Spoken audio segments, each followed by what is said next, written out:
Hi, I'm Kathleen from Indonesia. And I'm Inda. I'm from Canada and Indonesia. And we are both recipients of the Erasmus Mundus Scholarship for the Service Design Strategies and Innovation program. It's a joint master's program that takes place in Latvia, Estonia, and Finland. Yep, it's our second semester here, and so Inda, why did you apply to SDSI? I applied because I am a creative person at heart. I've been my background is in journalism and communications, and I've done some grassroots work with youth, and I've worked with NGOs, and now I want to bring my creative side with my social impact passion, and I wanted to pursue a master's degree.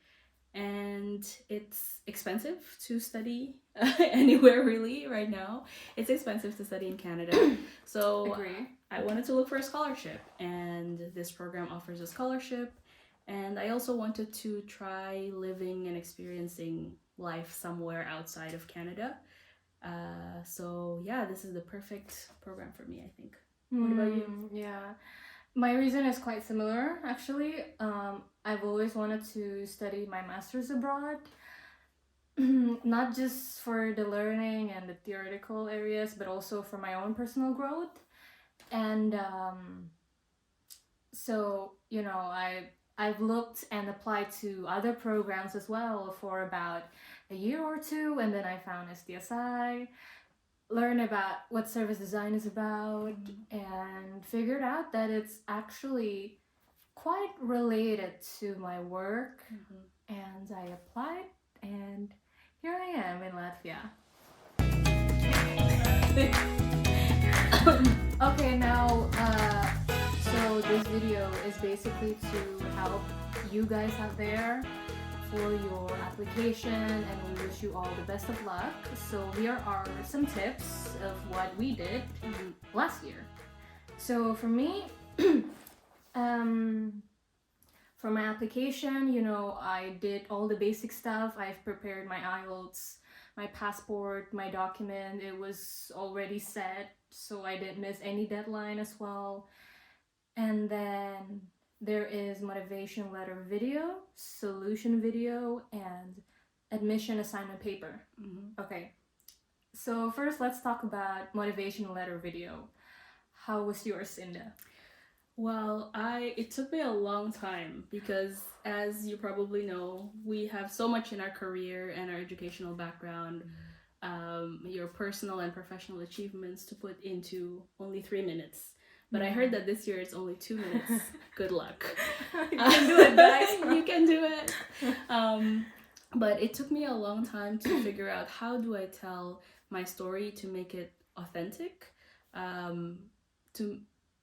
so that I stand out as well. But also so that it's not sounding like I'm also bragging. You gotta keep the balance. You gotta have a balance. Yeah. You sell yourself, but keep it humble. Yeah. What about you, Kathleen? How did you do your motivation letter video? Yeah, so basically, I would say on the SDSI website, the PDF they provided, it already has all the criteria and evaluation needed. Like, as long as you guys fulfill that, it's great. Mine, I introduce myself, my background, my hobbies, what am I passionate about, fun fact about myself, some of pictures of my experience, work experience. I kind of explained why I'm a good candidate, why service design is interesting, if I got accepted and I graduate, how service design would help me in my career. And make it as unique as possible. Yeah, you are going to compete with hundreds of people from all over the world. So really, I think one of the best tips that one of my friends told me, as I was talking to people, please do talk to people about their opinion, some insights and advice. My friend told me to just be yourself. Make your authentic story shine. And it worked for me. What about you? Did it work for you? I'm here. Well, yes, that's true. Yeah. Okay, now moving on to the solution. Mm-hmm. So last year our theme was about education, Mm-hmm. and this year's theme was about Health. healthcare. Mm-hmm. Yeah. Okay. So yeah, you want to go first? Yeah. So our theme was the future of education, and my solution video. Again, I use my journalism skills from back in the days, um, and I told my research story and my solution story in the form of almost like a news story that you can see on a CBC or BBC or something like this, but also mixed with like a vibe of content creator. So I used stats, I used different angles, I used stock video, I used news articles, anything to support and show the research that I was actually talking about. And also, I showcased actually pieces of my solution. For example, my solution was a card deck. So I laid out what the card deck looks like so people can also take a look into what I'm talking about. And then I also talked about very specific and detailed things, detailed context for my solution. So for me, it was based in Canada. It was about Canadian schools. It was about diversity in Canadian schools. And so it focused on problems that teachers and parents and students face. Yeah. And the solution you propose is personal. You've been there, you've worked there. Yeah, so it was actually inspired by a friend of mine, a really close friend of mine who is a teacher. And she was talking to me about this problem that she saw in her classroom. And I heard other friends that were also teachers who said this had the same problem.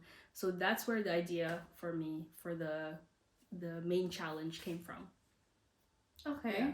So it wasn't vague like the future of education is, I don't know, inclusive, but what does that mean? So you have to focus on one specific thing. What I liked about yours was she literally showed her products, like the exact theme and topics and words in it. So it was very easy for me to relate to what are the solution that you proposed.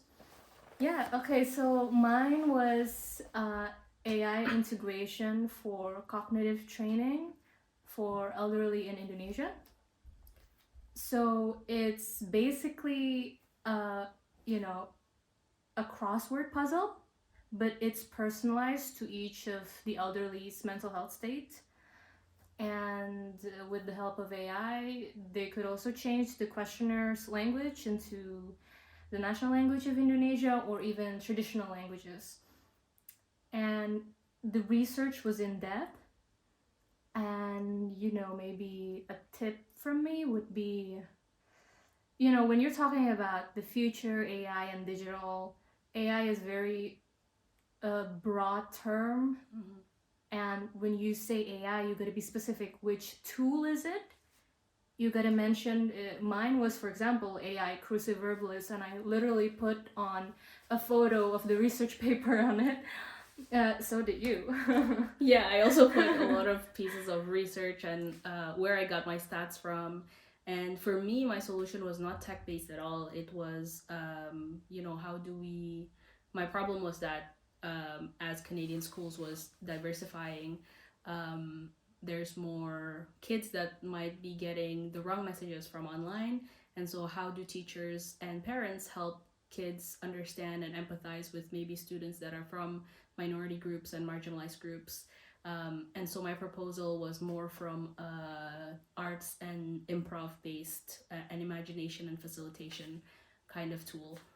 And you really designed the cue cards. Yeah, a little bit. Because I didn't have time to finish the whole thing. It was so cute. Mine was very detailed and specific. Yeah. And I showed the research, I think almost every sentence I said, there's like a proven research behind it. Very specific, very simple, and the flow was great. I also talk in a timeline wise from, like, let's say the beginning of when you create the tool to the application and what would happen 5 to 10 years later. So I hope that could help you guys. Yeah, I really like that Kathleen's solution was based on a very real story from her life, something that she's seeing with the elderly people that in your own life, and it comes from a very personal place, right? So it's not like asking for pity, but it was literally a personal experience, because that idea also came from my personal and professional experience working with elderly. And I bring that was literally the first sentence of my video, I think. Yeah, and people have different styles. So if you guys ask how to create the video, some people did vlogging style, journalistic style, news reporter. I did like a pitch presentation. You could did like maybe a sales pitch like Shark Tank. Yeah. And if you're really good at video editing, you could do your magic. Just be yourself, be unique, and tell a good story. Yes. That's how you would capture the program coordinator's heart. Yes. Scholarship committee. Yeah. Yes. And that's for the video. What about the paper? My paper was also research, very heavy on research base. I put citation on like at the end of the sentence, and I asked review for my friends. Peer review is always good because with the deadline and the stress, you might get the flow wrong. You might have weird ideas there, so it's good to have a new perspective. Yeah, I agree. I totally agree. I think for me, the insights and advice from my friends came before I wrote my paper.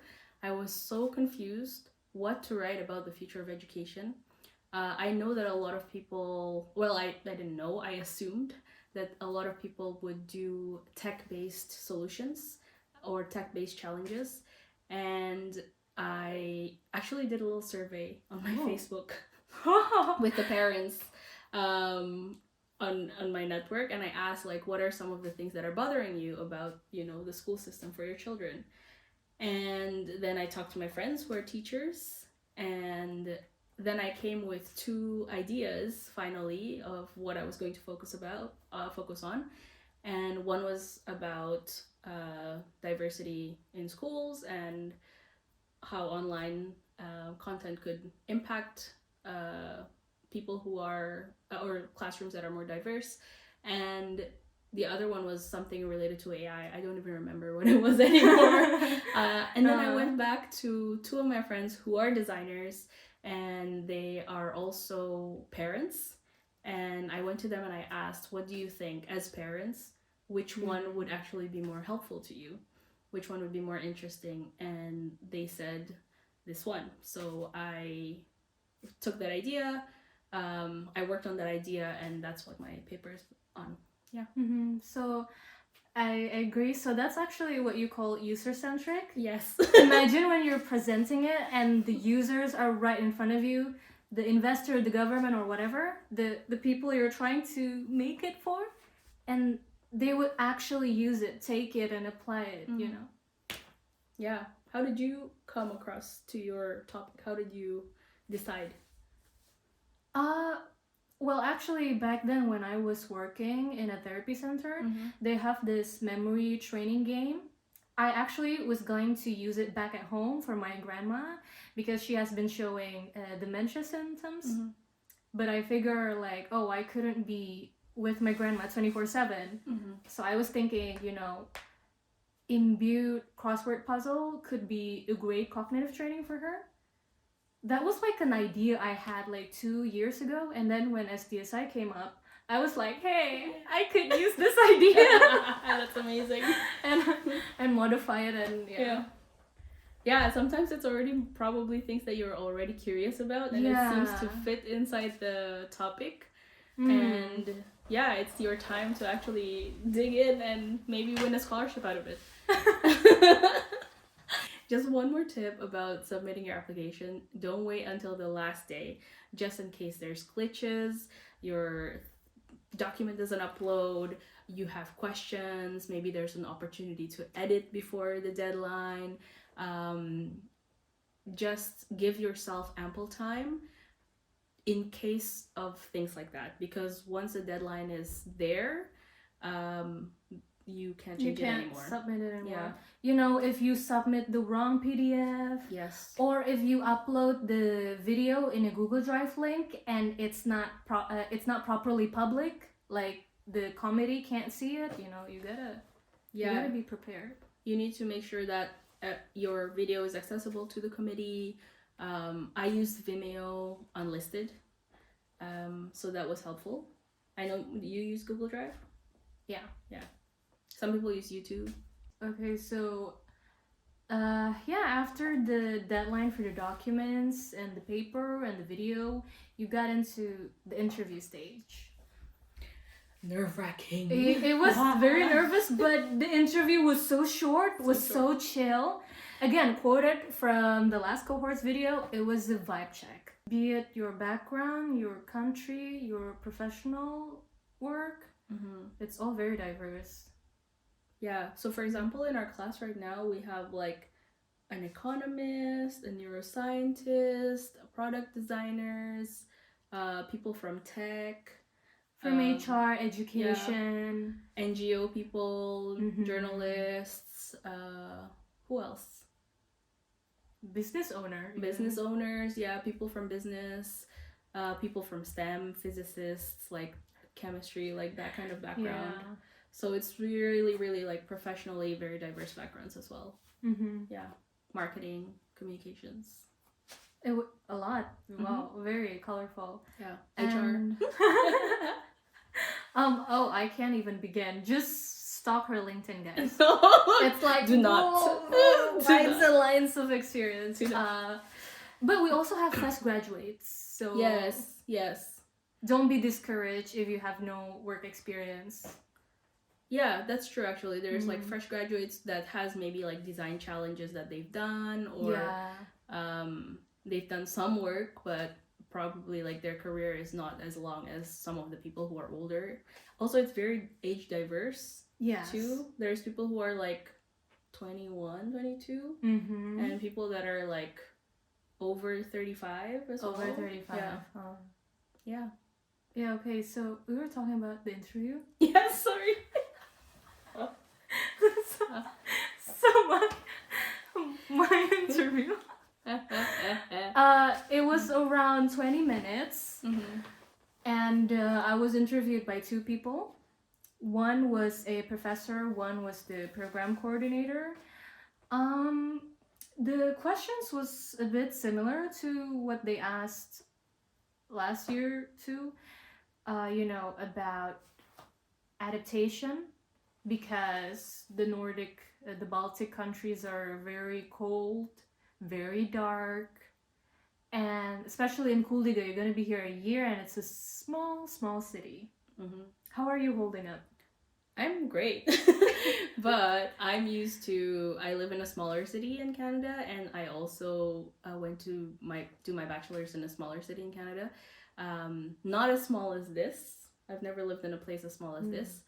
But I'm more used to some quiet, and I'm used to snow, and I'm used to, shorter winter days, things like that. But it's still hard, and I think if our cohort was not as close, it will be difficult. Like, we have a really great community with SDSI. Yeah, experience can vary. People grow up differently, but for me, I live in a very metropolitan city, so it was the biggest city in the world. Jakarta, guys. And so the adaptation questions are very important, so you gotta figure out how to answer that. For me, I was honest in a way that adaptation is not easy. I'm gonna cry, I'm gonna be homesick, it needs time. But I will recover 3 to 6 months. That was what I said in the interview.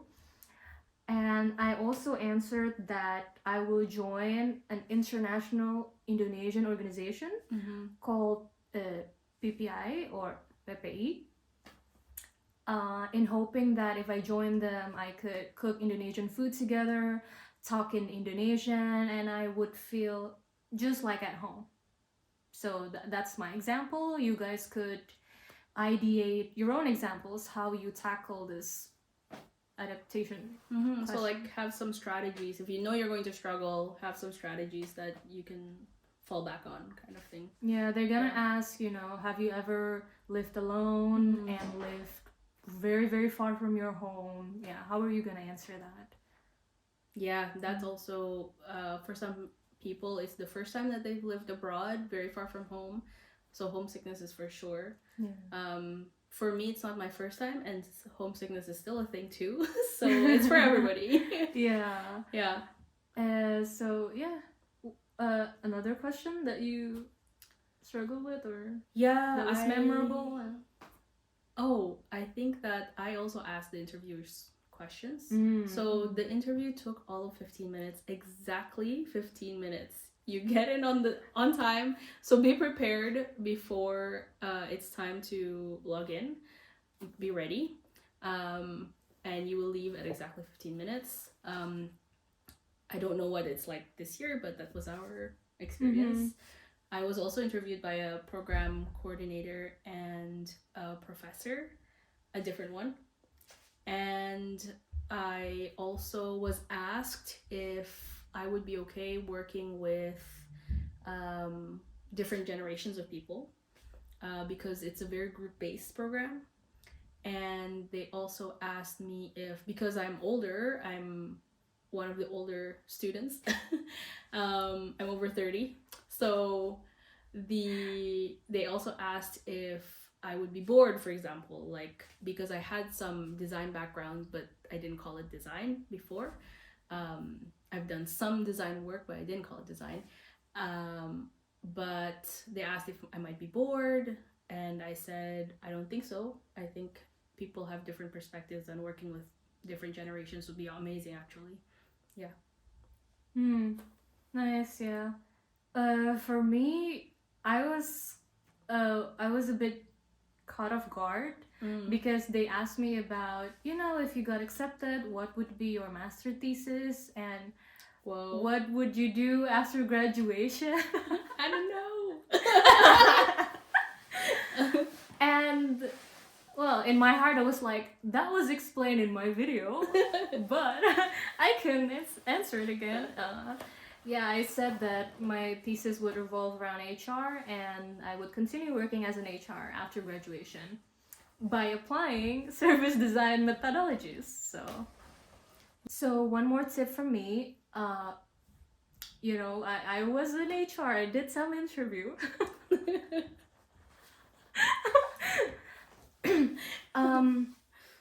Some people, let's say, might be nervous, that's why you practice, or might struggle a bit on how to express themselves.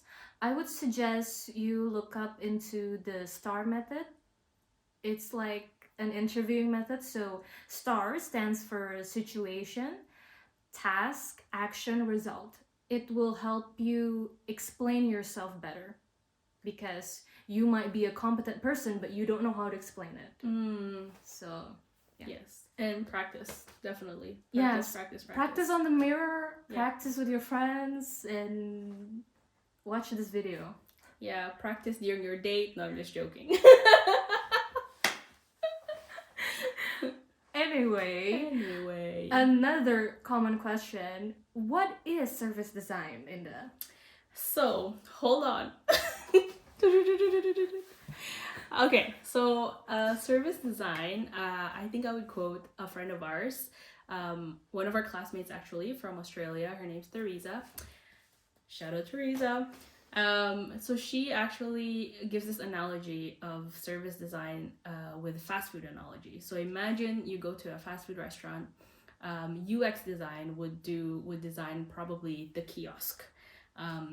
But service designers would design the whole service journey. So that's everything from the ordering on the kiosk or the apps, pickup, the drive-through, the walk-up windows, to the back end, also staff and all like things like that, and even post-service to encourage customer loyalty and things like that. And another friend of mine who works in government for making government services less bad. So that's a way to think about service design. True.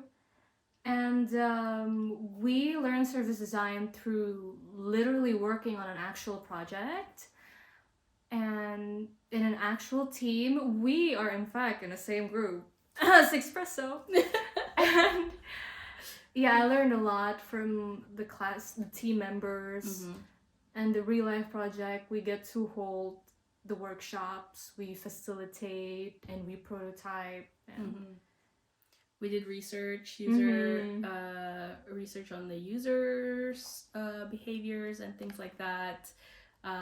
We worked with an actual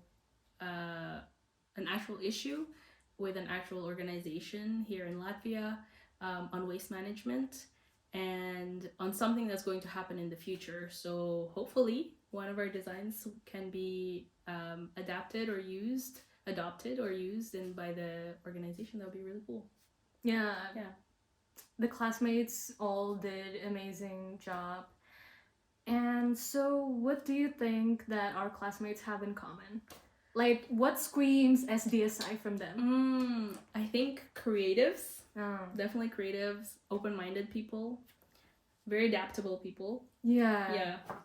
And resilient, I think. Curious. What else?